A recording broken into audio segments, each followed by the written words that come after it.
Steeler Fury.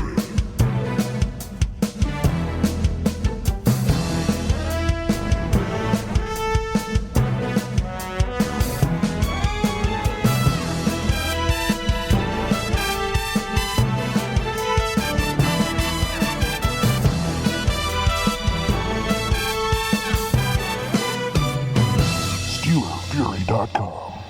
Hey, everybody, and welcome to another exciting edition of the Pittsburgh Steelers Show on the SteelerFury.com podcast. I'm your host, Will Mastersack, and I'm here to tell you it's an exciting week here at the show because we're going to have 5 episodes this week, one for each night of the week, where we're going to talk about Steelers draft needs, look into some of the lesser known prospects in the draft, some of the bigger known prospects in the draft. And then at the end of the week, we're going to culminate it with what we've done now for something like the last 15 years. We are going to recreate a Steelers mock draft war room where we will debate various candidates for each of the Steelers picks, and we will make a pick for all of the Steelers picks in this draft. We'll try to do our best to do justice to the Steelers draft legacy. We've had some interesting results in the past. That's definitely worth tuning in for on Friday. But tonight, we start off things with an episode discussing the Steelers draft needs and, start with maybe a recap of what's happened for the Steelers in the free agency period and, the state of the Steelers for the moment and where that will lead us in terms of draft expectations. And to hit it, I turned it over to Jeremy Kohlman, Korey Karbowsky, and their special guest, Lazarus, a.k.a. SteelPerch. I hope you tune in tonight and the rest of the week. Look for an episode each night this week, both with a Twitter link, appearing on Facebook, and also as an audio podcast where you can subscribe to our podcast, The Steeler Fury Show, SteelerFury.com, Pittsburgh Steelers Show podcast, wherever podcasts are sold. Here's Jeremy. Welcome back, Steeler fans. Welcome back to the Steeler Fury Pittsburgh Steelers Show pre-draft extravaganza, part 1 of many you should be in tune to as we cover the draft and as we approach closer to the perpetual season of hope that is for every football fan out there, the offseason where you get to add talent to your franchise and hopefully, maybe go win a Super Bowl. That's the goal of this offseason, or every offseason, as they say. Anyway, I'm your host, Jeremy Kohlman. You know me as Smith is Smoking on the message boards, joined by Korey Karbowsky. You know him as Korey39, and longtime contributor to this pre-draft extravaganza show, SteelPerch, and the message board, SteelPerch. Welcome aboard, sir. How are you doing? You guys make me feel old. That is not the intention. But mentioning that, let's dive right into kind of who Pittsburgh went after. They definitely got younger at some positions here. Pittsburgh has one of the more younger rosters in the league now. There's been a lot of turnover here. Omar Khan and Andy Weidl, they have definitely kind of put their stamp on this team in a very short period of time, a span of about really not even a full year. It's incredible to see what they've done to the roster, just from what we saw from in-season trades, from trading Chris Claypool to the Bears. Thank you very much. We basically get a first-round pick for him. How we did that, I don't know still, but we'll take it. Just in-season moves, some of the guys we've signed this offseason. So let's dive right into it. Let's start out with the area that I think was most surprising to me the most. After an offseason where the Pittsburgh Steelers signed 2 interior offensive linemen, we turned around and did the exact same thing by going out and signing Isaac Samoa and Nate Herbig, both from Philadelphia. So you definitely feel the Andy Weidl influence there. Perch, I'll kick it to you. How do you feel about these 2 signings, and where do you think they kind of fit in? And not necessarily, but who do they potentially bump off the roster? Yeah, that's definitely where I was, kind of looking with this thing too, that's surprising to add 4 interior players in free agency. I mean, we're lucky to get two free agents a year in Pittsburgh, so it's just way out of sorts. As far as bumping somebody off the roster, I mean, there's a lot of ways it can go. I think Kendrick Green is pretty much a dead man walking. I can't even see him carving out a role as anything more than, uh, maybe a practice squad guy. Kevin Dotson's contract escalators for performance for number of snaps he's played might make him too expensive. And I don't know. I don't think he's played that poorly. I think he must just be a head case and not a hard worker. The team seems to be doing everything they can to get him off the field. But I've heard things about maybe bumping Mason Cole from the starting job or moving James Daniels to center. I just can't see them doing all of that. So it's going to be interesting to see how it all shakes out. I think Nate Herbig is a real nice emergency backup at 3 different spots on the roster. So I don't think he was brought in to start. I think he was brought in to kind of replace the rest of those guys that were on the roster, the Kendrick Greens, just to ensure that he never has to see the field again. And maybe Kevin Dotson's the one who really gets bumped, or maybe they find a trade partner and pick up a 6th or 7th rounder for him. That's kind of how I see it going. But then the big monkey wrench is who they're bringing in the top 30 draft picks visits. They're bringing in the top center, the top guard, the other top guard. I mean, so it confuses me that their level of interest at the top 3 interior offensive line players in the draft after what they've already done. Yeah, you mentioned that. Worth noting that J.C. Hassenauer has moved on. I can't remember who he signed with. But so that's a reserve. Yeah, he's a Giant now. A Giant. Thank you. As Barry said, I can't remember off the top of my head, but that's a key reserve that has been on the roster last few years, stepped in, performed decently well when we needed him, call upon him. Korey, that there's one more offensive lineman signing here, LaRaven Clark. The Steelers brought him in on a 1-year, about $1.25 million deal. How do you see Clark, kind of adding to the room here, especially with, kind of alluding to what SteelPerch said, they brought in some interior offensive linemen, but boy, they've brought in a ton of offensive tackles, or at least have gone to, a lot of pro days and stuff to see offensive tackles. So how about you touch on that? I think the big thing with the LaRaven Clark's signing was, I think a big focus of the whole offensive line free agency is we were the most healthy offensive line in the league last year. I think we had 3 missed snaps or something from our starters. It was an insane number. You're not going to get that for another year. So LaRaven Clark specifically, he's been a swing guy for about 2-3 years now. Toolsy guy. He doesn't grade out well, but we got him for dirt cheap. I think what it's going to come down to is I think we do end up drafting a tackle at some point. It's going to be hard to believe that they don't beat out Dan Moore. And either it's a right tackle, then Chuck bumps back to left tackle where he played in college, or it's a left tackle outright who, if we take a left tackle outright, then I'd be very sure that he's taking Dan Moore's spot. Then Dan Moore's probably active for the game day roster. LaRaven Clark is a game day inactive, and Herbig will be active as an interior swing guy. But I think he's, emergency swing guy, might be active if we don't take a tackle, but we needed someone because I don't think we have anyone outside of him as a backup tackle right now. Yeah, no, you bring up a very good point there. I think, one of the biggest emphases, again, this offseason was to get more physically dominant offensive linemen into the trenches. Up until last year, down the stretch where we started really running the ball the best, our offensive line was labeled as finesse. We were just guys that held people up in pass protection. We gave, Ben some time his last year.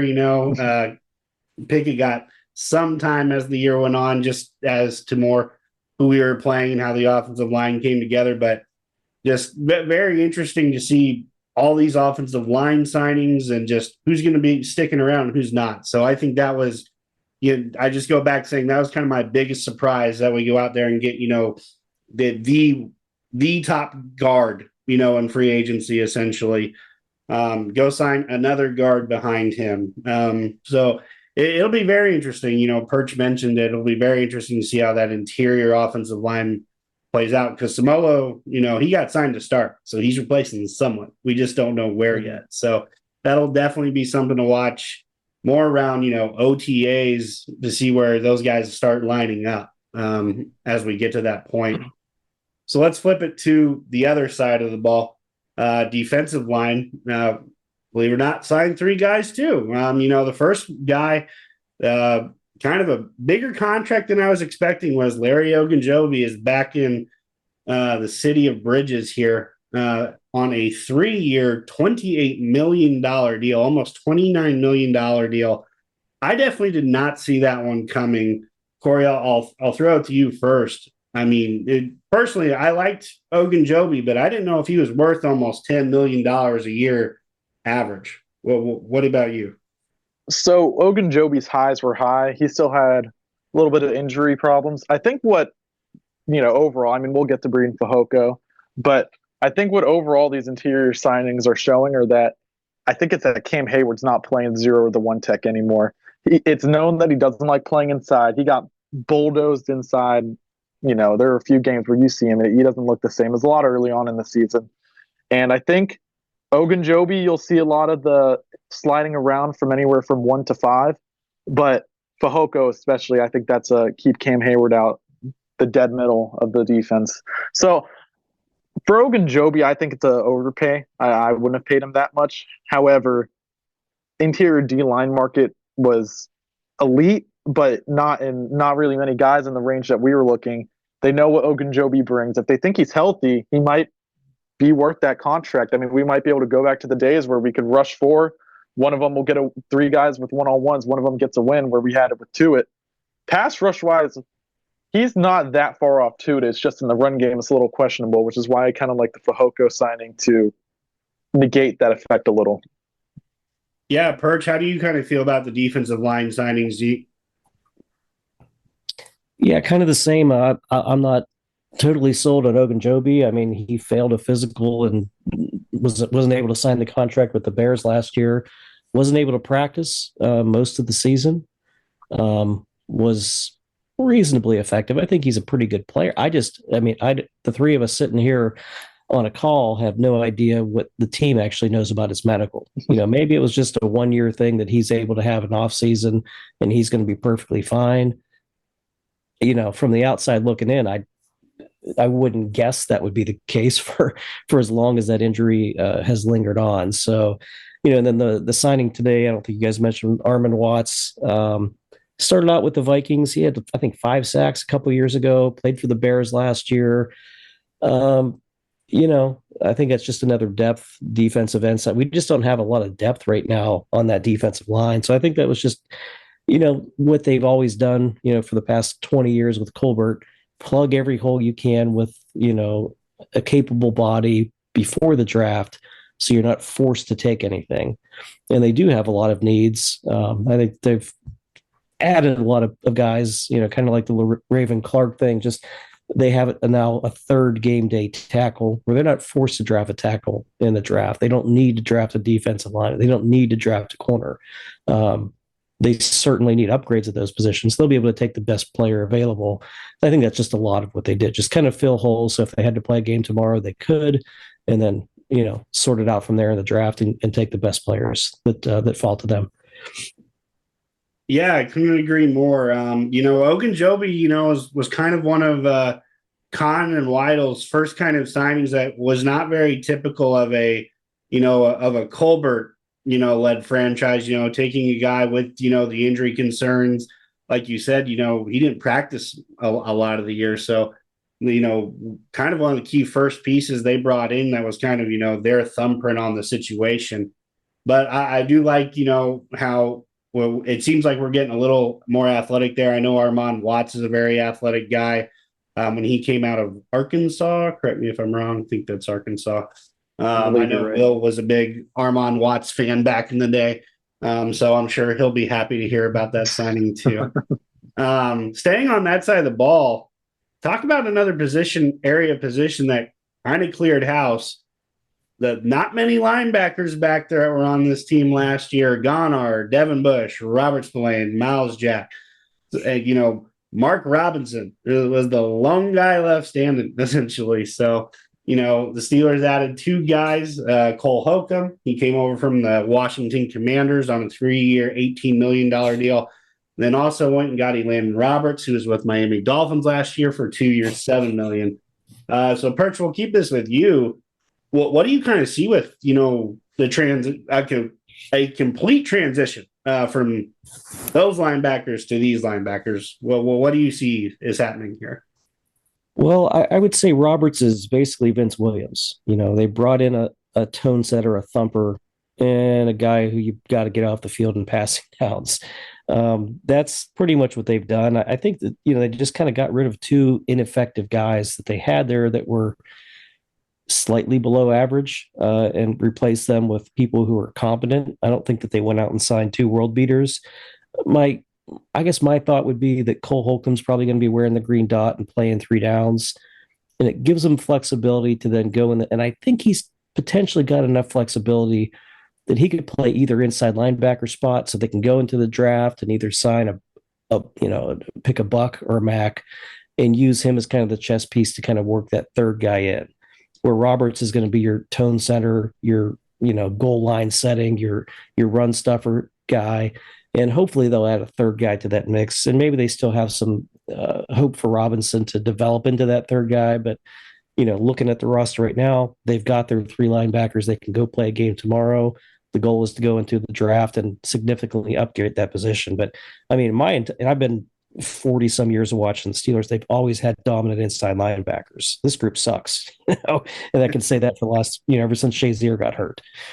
Yeah, it's true. They've never truly been able to replace Shazier, whether it was trying to, trade up for Devin Bush, sign Joe Schobert, Miles Jack. It has been a long, winding road to replace, obviously, Ryan Shazier, who was a very special talent. Korey, do you have anything to add on the linebacker room at this point? I think it's also kind of telling again, Marcus Allen not brought back. He was kind of a guy that stuck around, but these two guys are putting their thumbprint on it. So I think if you look at each spot, I would say year 2, Mark Robinson's probably going to be close to what Spillane has been doing for the past few years.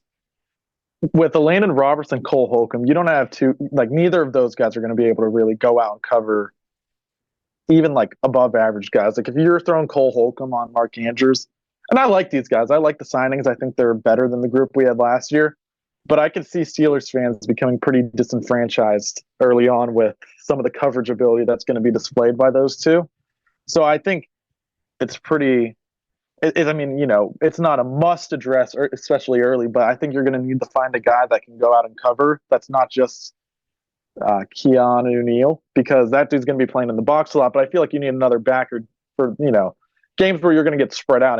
Think about if you play team like the Chiefs, they're not going to go more than 11 personnel for the entire game. So you're going to have your 2 backers covering in most space downs. So I like the unit. I think it's an upgrade.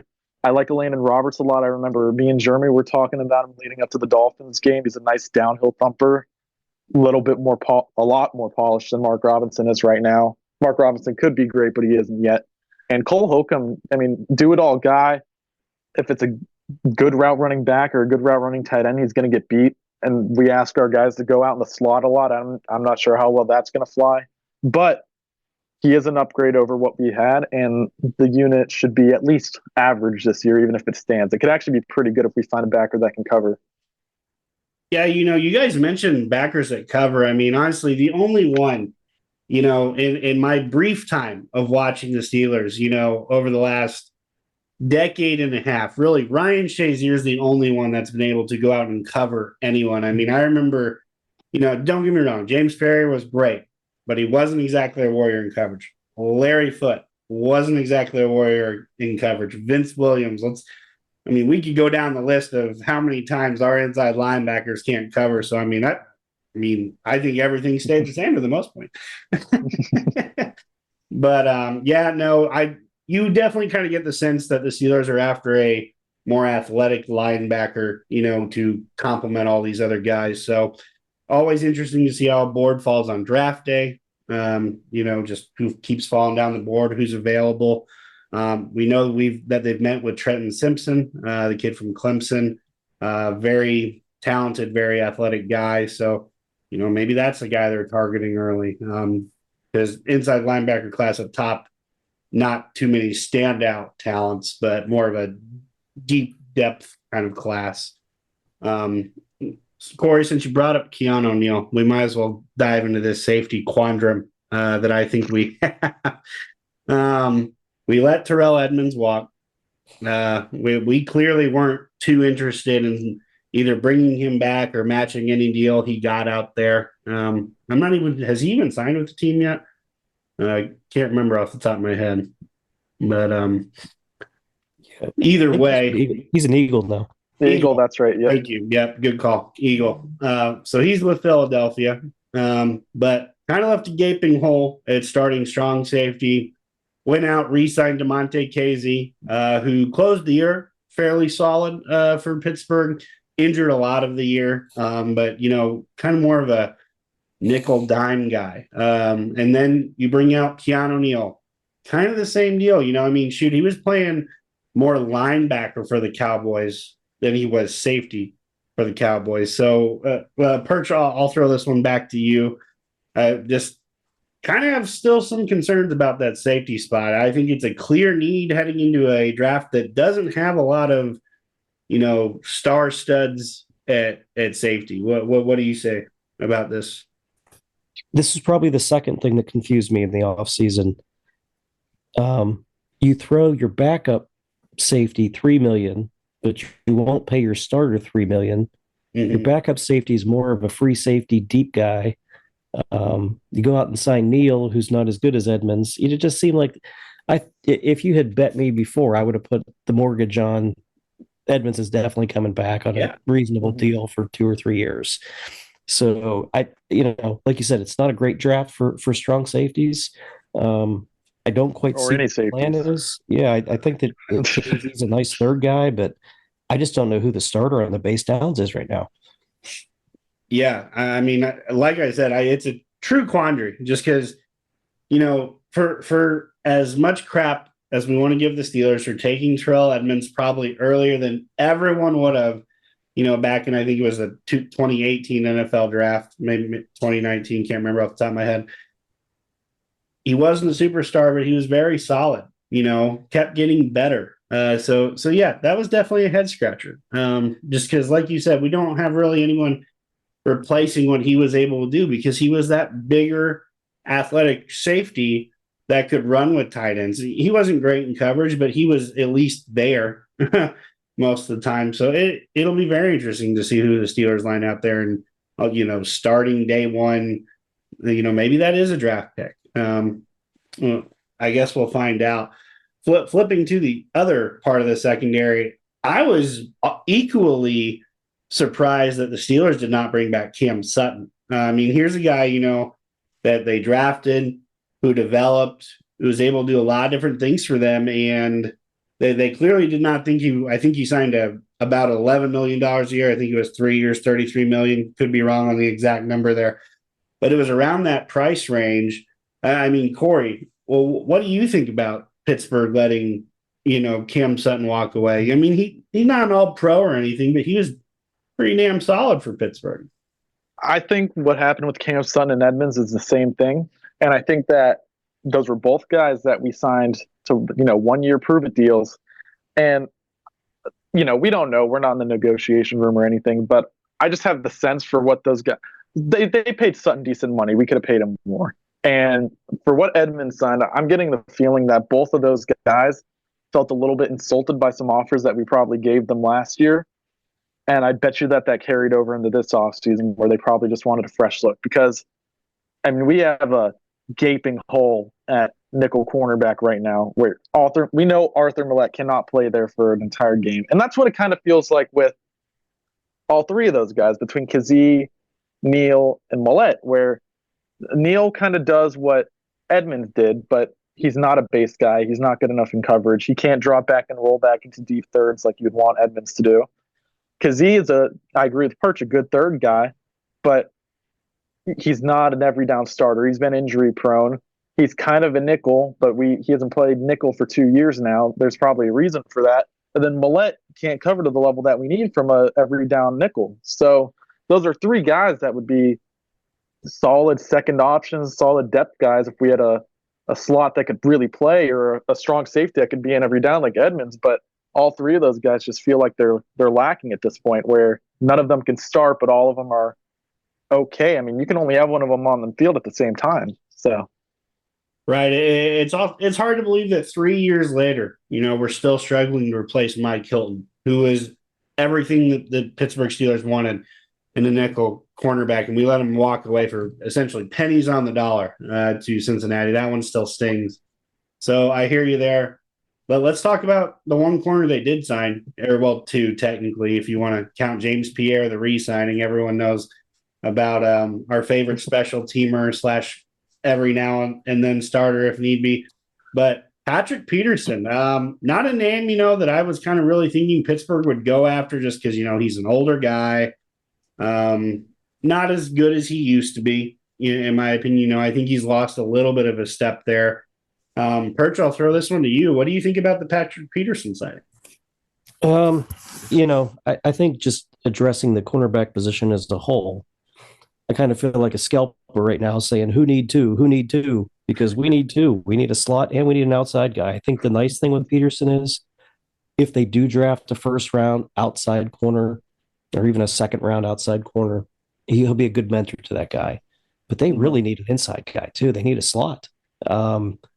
So I don't think there's anybody really out there in the free agent market. So they kind of need to get two. And then there's not enough picks to get two of them in the draft unless they, work their magic and find some slot corner in the middle rounds that was able to step in and start right away. But yeah, I mean, Peterson's still pretty good. I think the mentor aspect of it, I think the Bryant McFadden relationship or his cousin or whatever it is, kind of probably led him to Pittsburgh a little bit too. And I don't think that I don't think the middle linebackers or the secondary got better in the offseason. I think they've taken a little bit of a step back at both spots. Yeah, I mean, you're definitely right about the whole mentorship role. I mean, let's go down the list of about every corner they've brought in for a pre-draft visit. Christian Gonzalez, Oregon, Joey Porter, Penn State, Keely Ringo, Georgia, Deonta Banks, Maryland, Emmanuel Forbes, Mississippi State, Julius Brents, Kansas State, Darius Rush, South Carolina. If you haven't sensed a trend here, you're missing something. Tyreek Stevenson, Miami. There's 7 corners right there. I think that tells you pretty clear where Pittsburgh views a need, and definitely bringing Patrick Peterson in to mentor. Like Perch said, I think you could easily see 2 corners drafted, because Levi Wallace, solid player, not great. The guy who I thought was definitely going to get cut and did it, Ahkello Witherspoon, I'm still surprised he's on the roster. I couldn't believe that, Pittsburgh didn't take the $4 million in savings there and try to get someone else just after a season where he basically missed every single game. So I was surprised they, kept him around too. So I definitely feel like they're going to bring in some guys, to keep, push these guys, potentially off the roster. I know Witherspoon closed the season well 2 years ago. It might have looked like our top corner, but, after last year, I've got some serious questions. Korey, do you have anything else to contribute on the corner talk? I get why they kept Witherspoon, just because if, Patrick Peterson's getting older, if he hypothetically went down, you're sitting with James Pierre and a whole bunch of futures contracts. So, and obviously a rookie would have been added, but, it could get ugly for some rookie corners if they're not ready. A guy like Deonta Banks, he's raw and talented, but if you had to throw that guy in to the Wolves against Cincinnati year one, might not go that well, So, not to throw Deonta Banks under the bus or anything, that's just a guy who needs a little bit of polish. But I think that's why we brought Witherspoon back. It's just kind of like an insurance policy, because like we said, the corner class wasn't very strong, and that's why Sutton was able to command a decent chunk even outside of the team. Yeah, no, I agree. Just be very interesting how corner shakes itself out. Obviously, there's some top of round 1 guys, that we hope one falls to 17 that we like. Could, all 3 of those guys could be gone. Who knows? Maybe we reach a little bit and take a corner. We've done that in the past with Artie Burns. I can't believe I brought that up. That's bad. That's bad juju. Shouldn't have done that. But we've definitely seen the Steelers reach on, the corner position in the past. Not another round 1 guy that, kind of brings up to mind is Senquez Golson. You know, I mean, that's a guy that barely played it down for Pittsburgh. You know, I mean, really the only corner Pittsburgh that is drafted and developed and done decently well, we let him walk this. He never played it down. He never even played a preseason snap. Yeah. Good point, Perch. I mean, Cam Sutton's the only corner that we've like actually drafted, developed, and has actually played up to an acceptable level in standard. You know, we've had to bring in almost every corner. Joe Hayden, Levi Wallace. I mean, good Lord, we could be on this podcast for eternity talking about all the corners that Pittsburgh has had to sign in free agency to bring here. Let's kind of go through some of the other lesser signings. Several on the offensive side. Zach Gentry got brought back just on a 1-year, $1.4 million deal. Makes sense. Anthony Save the draft pick. Yeah, save the draft pick. Anthony Miller got back on a 1-year deal. So let's kind of switch the ball over to the offensive side of the discussion here. Some notable guys that didn't get re-signed. Obviously, Mason Rudolph, you know, it was his time to leave Pittsburgh and probably start, you know, his life's work, as a lot of people tend to say. He is not signed anywhere. It'll be interesting to see if he does land with another team or not. Our favorite plotting running back, Benny Snell, is still out there on the free agent market. For as much crap as we gave him, he actually played pretty decent, you know, when he got his opportunity last year. You know, another special teams guy that the Steelers kind of have to replace. Wide receiver, honestly, that I was surprised we haven't re-signed just because I thought he did such a great job on special teams last year. Miles Boykin, I think he was our number one gunner on the punt team and kickoff coverage. He made a lot of tackles, or if he didn't, he did a lot of contain on that. So I was a little bit surprised he didn't get brought back on a really small end deal there. They did put Anthony McFarland back in the futures contract, so he is still there. The curse of Matt Canada, keeping him around, is still there. We can dive into that a whole nother episode. Another guy who I'm a little surprised they didn't bring back, and after this, I'll kick it out to you guys and see what you guys think of this. You know, brother of that guy named TJ Watt, Derek Watt. You know, he was not brought back. He is still out on the free agent market. So, Korey, kind of what do you think as far as some of these offensive signings that didn't happen and have happened? How do you think these fit moving forward? Derek Watt, you know, he actually, I feel like, did his job when we brought him in, but we don't use him. Even we haven't used fullbacks for a few years. Not many in the NFL really do, unless you're a direct Shanahan disciple, which Canada claims he is, but we all know that's a crock of you know what. So I think that probably means Connor Hayward probably gets on the field a little more as a sniffer, where Derek Watt might have, and that probably opens up the pass game a little. I think, you know, I've banged on the table for Benny Snell a few times, but if you go back and look at those Master Teague preseason highlights, the writing might have been on the wall last year if he didn't get injured. And we signed him back on a futures deal a little while back. So he might be the guy who takes out McFarland for that number 3 spot. But, you know, that leaves us without much speed, but that's just an observation I made. I love the Zach Gentry re-signing. If you look at the tight end class, especially at inline tight end, there are maybe 3 or 4 blockers that could be ready to play as a tight end too. I felt like that was actually a pretty needed signing because there are not many options out there for inline tight end. And I just felt like they were pretty smart signings. I mean, it kept us, again, it plugged some draft holes like we probably would have needed a tight end too. And I think it also opens up the role for Connor Hayward. So as much as it stinks for TJ probably seeing his brother go play somewhere else, I think that it was overall better for the offense. Yeah, I would agree. Perch, kind of what do you think of what the Steelers did kind of offensively, you know, outside of the offensive line that we've already talked about? I'd like to talk about the receivers. You know, hey, week 2, either George Pickens or Deontay Johnson gets a high ankle sprain and has to miss a month. Who the hell's your outside receiver that backs them up? Who's your starting slot? I mean, is it Calvin Austin? I think Austin's more of a gadget guy, more of an outside guy. Do they have a true slot? And don't say Gunnar Olszewski because I hate him. So again, kind of like corner. I think we need 2. I think we need a good backup. Maybe you guys think more of Cody White or Anthony Miller than I do. And I think Nope. you need, I at least need one really good player to add it to that mix that is either your starting slot or a good backup at the outside. And that's kind of what I'm wondering. They've got so many needs. Do you waste a draft pick on it, or I'm not quite sure which way they go, but I see two, if this was my roster and I can wave a magic wand, I see two big holes at corner and two big holes at wide receiver.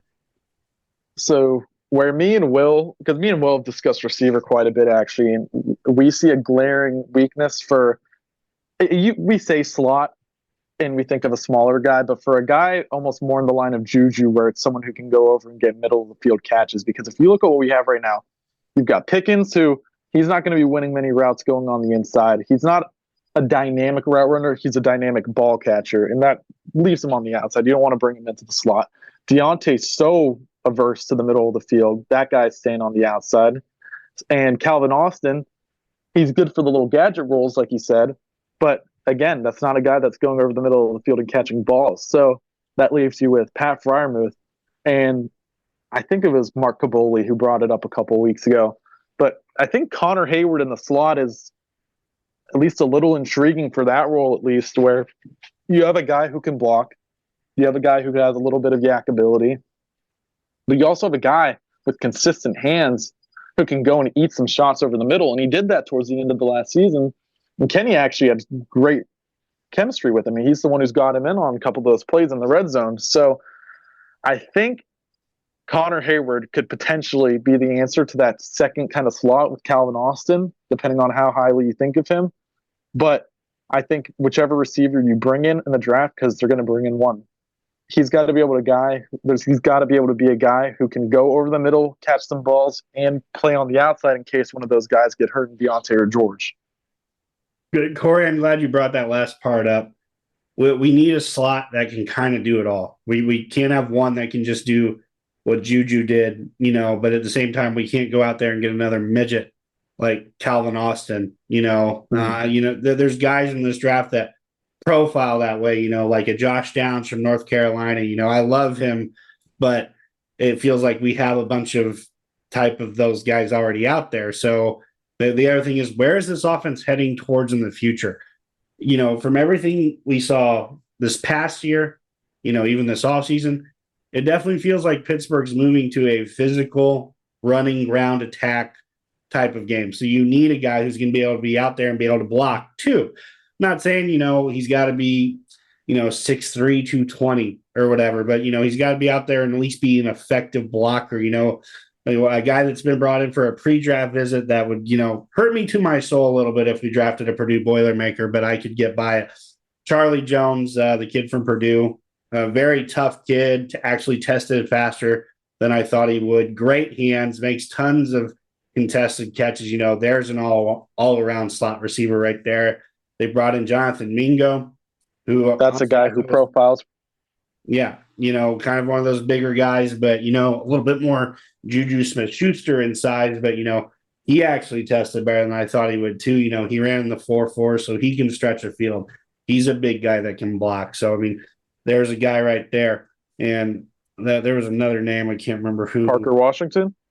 That Jaden Reed was brought in, but there's another tough-minded wide receiver that's not afraid to get his, put his head in the mix, on a team that was very run heavy, up at Michigan State. So, we brought in some guys that have suggested, we're going to go after guys that, yes, they're fast, but yes, they're physical too, because they need to be able to contribute in both the run and the pass game.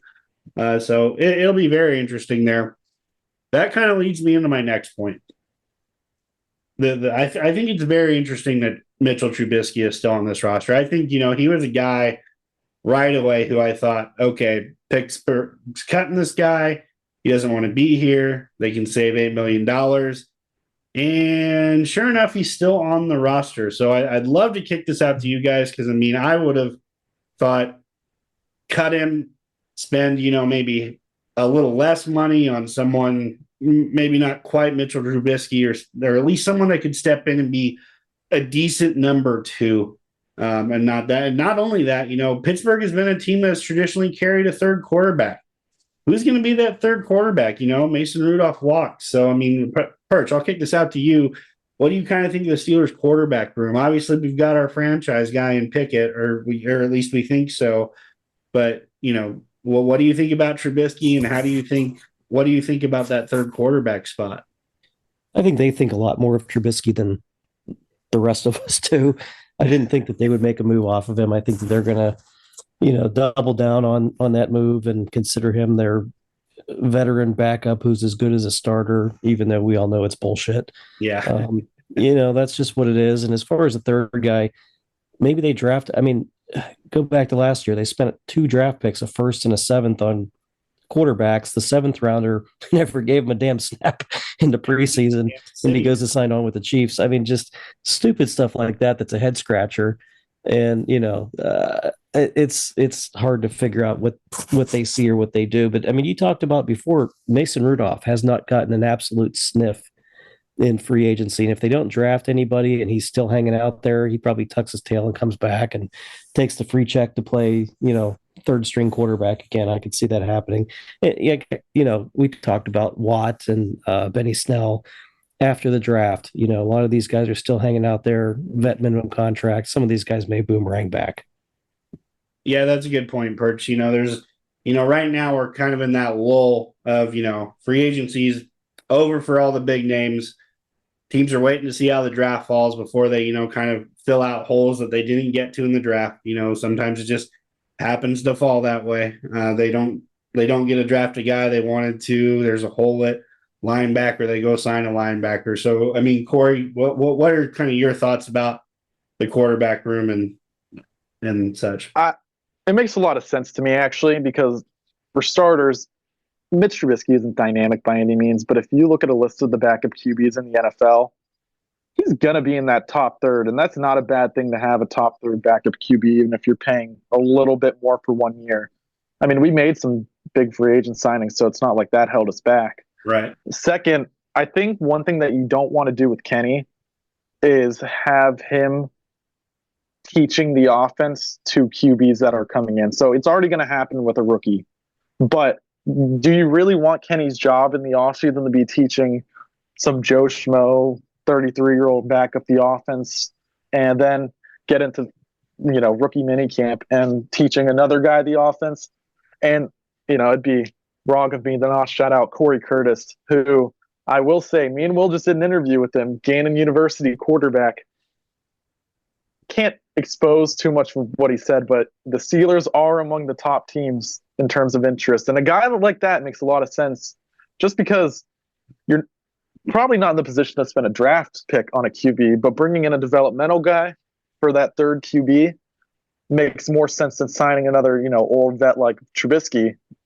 So I think that's something we can probably look to, is signing a QB in UDFA and then having that be the QB room. Yeah, I threw it that way specifically so we could your guys' interview with Corey Curtis there, the quarterback from Gannon. So be sure to go check that out, Steeler Fury fans. I've heard that's a great interview. You're going to really enjoy that. That kind of wraps up the positions for the most part. So, I mean, let's flip our focus to the draft. The Steelers have, they only have 7 picks again. They have 4 in the top 80. We got a 4th round pick, and then they pick all the way down to 2-7. So I feel like there's really only 5, premium picks that the Steelers have in this draft as of now, of course. So we've said it throughout the show. We feel like there's some big holes. We've said we feel like we need 2 wide receivers, 2 cornerbacks. We know we can't do all that. So, hopefully, Weidl coming over from Philadelphia wants to do a little more trading down, potentially trading up to secure the right guy. Who knows? But with so few picks and what we perceive as, more needs than draft picks almost, it definitely is starting to feel like, the positions of most need are going to be considered round 1. It feels like it's offensive tackle. That feels like cornerback. even inside linebacker to a degree. So, I mean, ideally, if you are Pittsburgh sitting there at 17, what position are you hoping to address in the first round? Perch, I'll kick it to you first. I think it's corner. I mean, going back, we haven't been in position to draft an elite corner really 20 some years. I mean, it just never happens. I think this is a deep draft for corner. I think there's some really good players there. And I think it's a spot where they can land one. So to me, I think those first 3 picks in the top 50, they will definitely get a left tackle in the corner. Or maybe they get a right tackle and shift chucks, but I think that they'll get tackle corner in those first 2. And I would rank inside linebacker and defensive line very high up there too. So that's what I'm looking to see with the first 3 or 4 picks.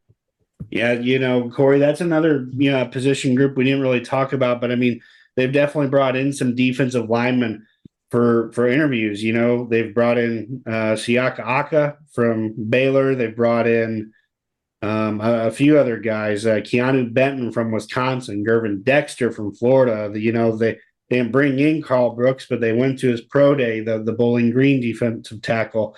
So it definitely feels like they're going to add a defensive lineman at some point. So let's say we do go corner in round 1, because that's probably our biggest glaring need as far as, guys that can play from day one. Who do you think maybe with that 32nd pick, that probably sees the field probably pretty quickly? Because, I mean, I think a compelling case could be made for a wide receiver, like Perch said, bring in that, better slot guy. Who knows? It feels an awful lot like, I think Perch nailed it. 2 of those first 3 picks are going to be a tackle on a corner. That's just how the pre-draft visits fell. I think here's where I kind of see it falling, is where it's a deep corner class. That doesn't mean that you don't necessarily want to grab an elite talent early, but it probably goes 4 or 5 rounds deep where you can find starters, and that's not very common. So what I can see kind of happening is, if we hypothetically take a tackle at 17, I would imagine that we'd be more likely to become enamored with some guy like maybe Trenton Simpson at 32, and then grabbing a corner at 47. That's just where I see it. I think if we go corner early, I think we're going to end up with a tackle at 32. And it just depends on how their board is. They pretty much probably already have it set by now. That's just how these teams work. But the way the tackle class is where you have 3 guys. So Paris Johnson will go early. Skoronski will go before 32. We're not interested in Skoronski anyways. But where you have Darnell Wright, DeJuan Jones, and Anton Harrison, there's a good chance one of those guys falls back to 32. Like, those guys could go before, but there's a good chance one of them falls back. Now, corner's weird because you don't know the board. There's a bunch of guys like Deontay Banks, Joey Porter Jr., doubtful Christian Gonzalez makes it there. Then Devin Witherspoon has some injury concerns in his light. That's a question where, do they pass up on, maybe like a Broderick Jones that's a young, talented guy for a corner, and then just how they go picking 32 and 47 after that, because maybe they love a guy like Trenton Simpson. They know they can get him at 32. That might push another one of those 2 big needs to the back burner until 47. So I think it just depends on how much they like these tertiary positions that they need, like maybe like a Siaki Ika at 47. But I think there's not a world where corner and tackle aren't in those first 3.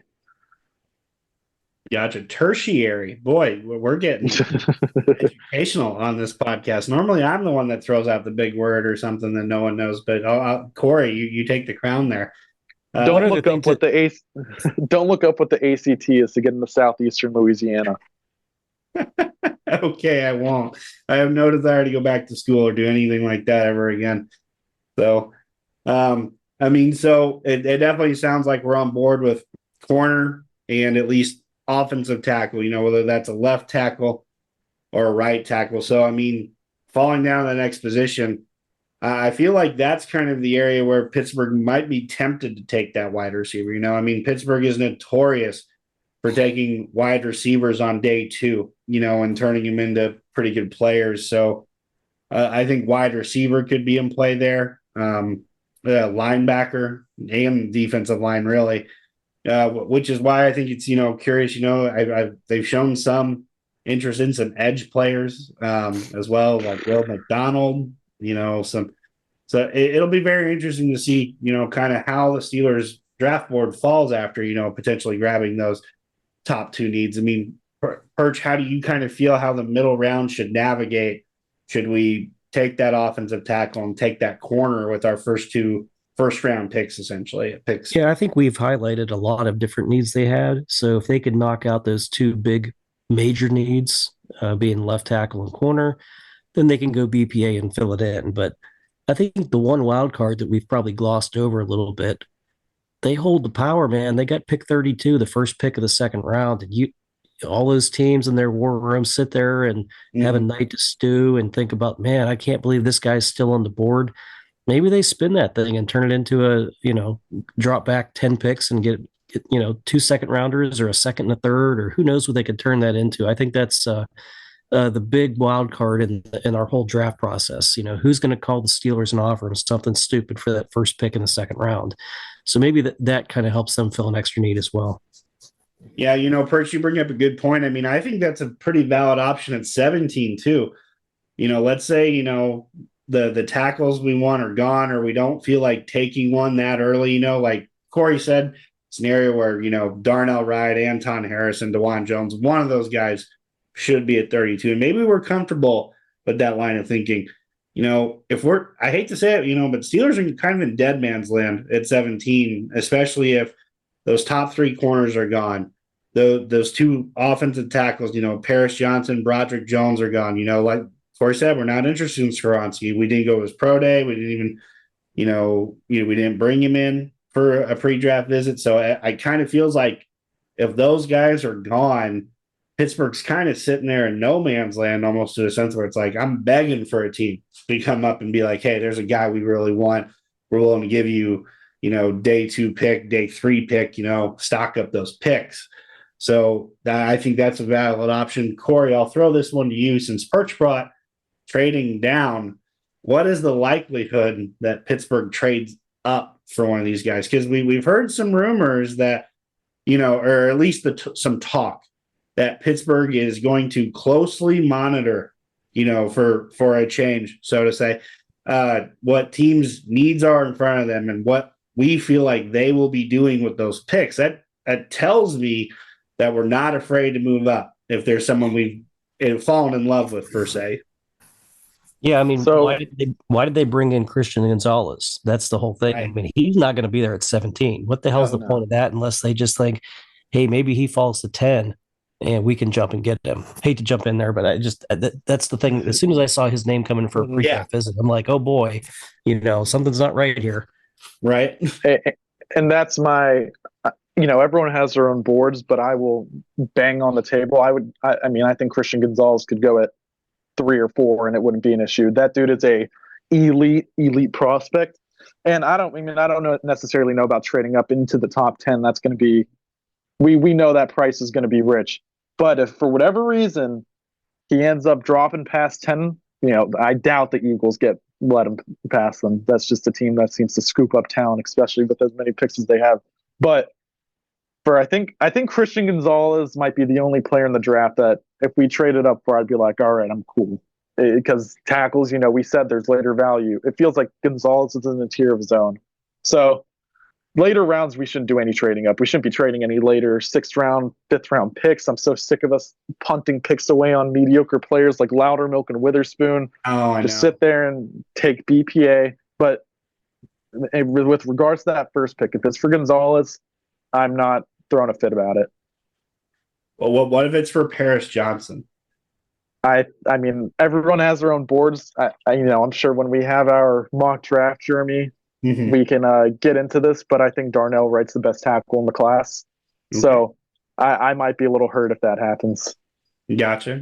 And no worries. Hey, I'm just glad I'm not the only one that thinks that. I think that he's a really clean prospect. I think he's a left tackle too, not just a right tackle like some people think. I would maybe he's not the number 1 tackle in the class, but man, if he's not number 1, he's right there with the other guys. And I've seen a lot of people mock him 2nd round. if he fell to 32, that would be tremendous. But I think, 17, I'd be real happy with that pick. Just food for thought is that Darnell Wright, there's film of 2021 Darnell Wright, which he played at left tackle the whole year, mind you. There's film of him pile driving Trayvon Walker for an entire game. Like they threw him in the 3 technique. It was ugly. And that's where he gets the knock, is in the run blocking. But I digress. We'll get into prospects more, I'm sure, in the pre-draft show. Enough Darnell Wright hype. Yeah, no worries. We've already done both mock draft exercises, so no one's coming to snipe for him either. Nope. I got him. No, of course you did. Why would I even be surprised? But with that being said, it definitely sounds like, corner and offensive tackle, those are going to be our first 2 picks. Be very surprised otherwise, unless we take, a little bit of a gamble on a Trenton Simpson, kind of otherworldly athletic linebacker. The safety, who knows? Not a ton of great safeties in this class. So kind of be interesting just to see where all of these guys fall, per se, which is what makes this process so tantalizing, hopeful, arduous, so many different words that can describe the pre-draft process. And especially as soon as we get closer and closer to round 1, what do we hear rumor wise, players getting mock draft somewhere, who's the guy that always has the really accurate mock draft? I can't remember his name. Walter Football. And everything else is pretty garbage from that site, but somehow right before the draft, he's nailing 70% of the picks. Really? Walter Football. That was not where I was going with that. I was thinking it was like... Is it Rick Gosling? Is that who you're thinking of? Maybe, yeah, it could be Rick Gosling. I was about to say, I felt like, Isn't he the one that always waits till the very last minute and he calls and gets all kind of league sources, and then his is always super accurate? I think that's the guy. I think Charlie Campbell's the Walter Football one, and I think he's been the most accurate for 5 years. Really? Huh? I would not have thought that. That was one of my first sites, as a young evaluator of talent I went to, just because it was one of the first clicks on Google or whatever. Yeah. Needless to say, I don't really use that site at all. But it's rather funny that Walter Football kind of tends to get them right. But with that being said, we've kind of went from top to bottom what the Steelers have done this year, where we think the Steelers need to go in this draft. So, gentlemen, thank you very much for joining us on this pre-draft show extravaganza here at SteelerFury.com. Be sure to tune into our other episodes. We have several. Be sure to tune into the interview that Korey and Will did with quarterback Korey Karbowsky from Gannon University. It's a very good one. Be sure to watch it, and that's already up on our Facebook page. So, gentlemen, thank you for joining in tonight. This will be the first of many exercises where we hope we get what we want, as does every NFL fan does in an offseason. We're hoping to plug all the holes and have, 7 Hall of Famers and do all of that. Luckily, Pittsburgh did that in the 1970s. They did a pretty good job. Pretty impossible to follow up on, too. All right. With that being said, thank you very much. I'm your host, Jeremy Kohlman. You know me as Smith is Smoking on the message boards.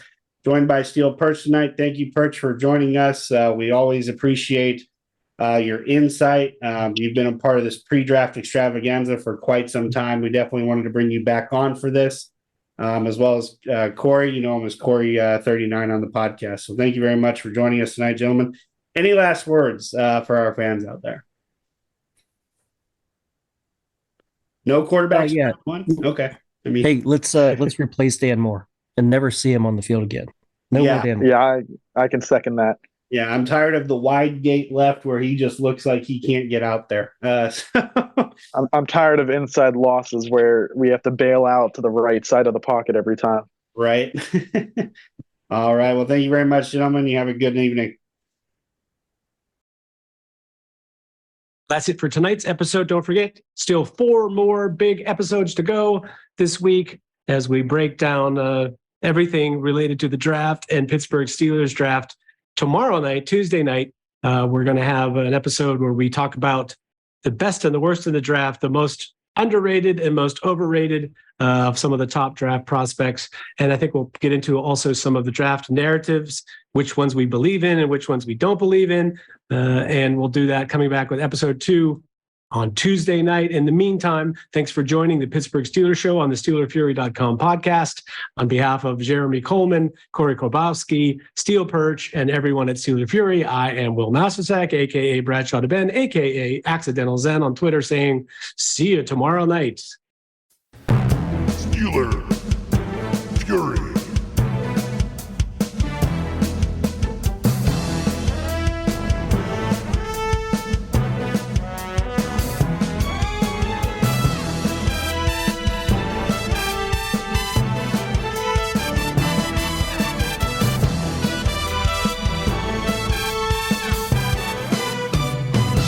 SteelerFury.com.